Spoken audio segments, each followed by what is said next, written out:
ভোটের ঠিক আগে কলকাতায় টাকার পাহাড়ের হদিশ মিলেছে। উদ্ধার হয়েছে অস্ত্র, বাজেয়াপ্ত হয়েছে প্রচুর নথি।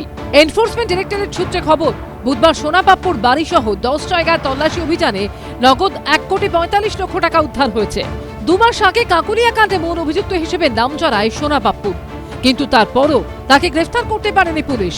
কেন্দ্রীয় বাহিনীর জওয়ানদের কড়া নিরাপত্তার মধ্যে বুধবার বালিগঞ্জের ফার্ম রোডে ব্যবসায়ী বিশ্বজিৎ পোদ্দার ওরফে সোনাপাপ্পুর বাড়ি, পিকনিক গার্ডেনে তাদের পারিবারিক সোনার দোকান, কাকুরিয়া রোডে সোনাপাপ্পুর সহযোগী রাহুল দাসের বাড়ির পাশাপাশি বালিগঞ্জে সান এন্টারপ্রাইজ নামে একটি সংস্থার অফিস ও বেহালায় এই সংস্থার ম্যানেজিং ডিরেক্টর জয় এস কামদারের বাড়ি সহ 10 জায়গায় হানা দেয় ইডি।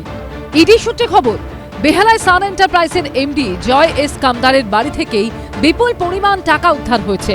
ফেরার সোনাপাপ্পুর পিকনিক গার্ডেনের পারিবারিক সোনার দোকান থেকে 20 থেকে 25 লক্ষ টাকা সোনা বাজেয়াপ্ত করা হয়েছে।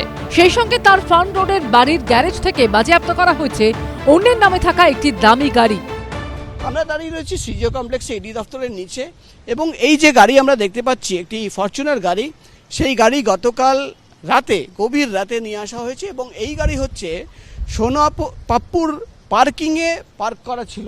এই গাড়ি অন্য একজনের নামে রেজিস্ট্রেশন রয়েছে, অর্থাৎ সোনাপাপ্পু বা তার পরিবারের কোনো আত্মীয়র নামে এই গাড়ি কিন্তু কেনা হয়নি। তাহলে প্রশ্ন হচ্ছে যে এই গাড়ি যার নামে রয়েছে তার সঙ্গে সোনাপাপ্পুর কি লিঙ্ক রয়েছে, কে কিনে দিল এই গাড়ি, এবং একাধিক প্রশ্ন রয়েছে যার উত্তর কিন্তু ভবিষ্যতে খোঁজার চেষ্টা করবেন ইডি আধিকারিকরা।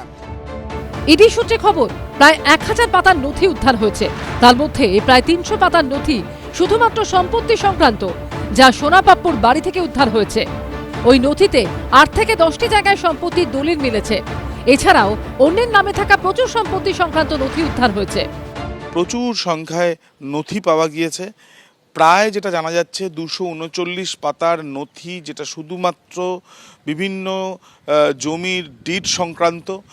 এই জমির ডিড সংক্রান্ত যে নথিগুলো উদ্ধার করা হয়েছে সেগুলো কিন্তু ইতিমধ্যে স্ক্রুটিনি করা হচ্ছে যে এইগুলো কনস্ট্রাকশন ব্যবসার জন্য সেখানে রাখা হয়েছিল, নাকি এই জমিগুলো অ্যাকোয়ার করার ক্ষেত্রে বা সেই জমিগুলো দখল করার ক্ষেত্রে এই সান এন্টারপ্রাইজকে সোনাপাপ্পু ওরফে বিশ্বজিৎ পোদ্দার সে কোনো রকম সুযোগ পাইয়ে দিচ্ছিল, বদলে টাকা পাচ্ছিল কিনা সেই বিষয়টা নিশ্চিতভাবে দেখার চেষ্টা চালাচ্ছেন এনফোর্সমেন্ট ডিরেক্টরেট।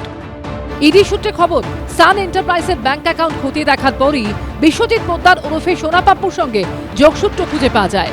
সোনাপাপ্পুর ফার্ম রোডের বাড়িতে তল্লাশি চালিয়ে গতকাল একটি দেশি পিস্তল উদ্ধারের কথা জানিয়েছিল ইডি। বাজেয়াপ্ত করা ওই আগ্নেয়াস্ত্র এদিন গড়িয়াহাট থানার পুলিশের হাতে তুলে দেয় কেন্দ্রীয় তদন্তকারী সংস্থা। প্রকাশ সিনহা ও আবির দত্ত রিপোর্ট, এবিপি আনন্দ, কলকাতা। এবিপি আনন্দ, এগিয়ে থাকে, এগিয়ে রাখে।